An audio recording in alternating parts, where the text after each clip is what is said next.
দেখো, হাতের কাজ করবার একটু আধটু ভুল ত্রুটি হবে না সেটা কি কখনো হতে পারে? আর সেই ভুলগুলোর উপর একটু আধটু তো জোড়াতাপ্পি মারাই যায়। নমস্কার, আমি রোহন আঁকিয়ে আর আপনাদেরকে স্বাগত আরও একটা নতুন ভিডিওতে। আজকে আমি একটা ছোট্ট পুচকু বেবি ধুতি নিয়ে বসে পড়েছিলাম কাজ করার জন্য। এই ধুতিটার উপরের পাটের পাঞ্জাবের ভিডিও কিন্তু আমি পরের ভিডিওতে তোমাদের দেব। আর আগের দিন এই কাজটা করার সময় ভুল করে লাল অংশে একটুখানি সাদা রং পড়ে যায়।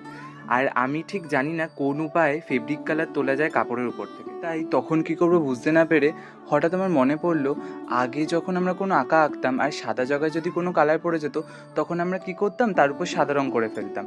কালারটা ঢাকা পড়ে যেত, আর কিছু মনে হতো না। তা আমি ভাবলাম এবারেও তো সেটা করাই যায়। লাল আছে, লালের উপর আমার লাল রং করে দিলেই তো সাদা রংটা ঢাকা পড়ে যাবে। এই একটা ছোট্টখাট্ট বুদ্ধি লাগিয়ে কোনো মতো একটা কাজটা জোড়াতাপ্পি মেরেছি। তোমরা কাজটা দেখো আর জানাও তোমাদের কেমন লাগলো। আর তোমাদের মধ্যে যদি কেউ জেনে থাকো যে কীভাবে কাপড়ের উপর থেকে ফেব্রিক কালার তোলা যায়, সেটা আমি একটুখানি প্লিজ জানিয়ে যাও। খুব সাহায্য হয় আমার তাহলে।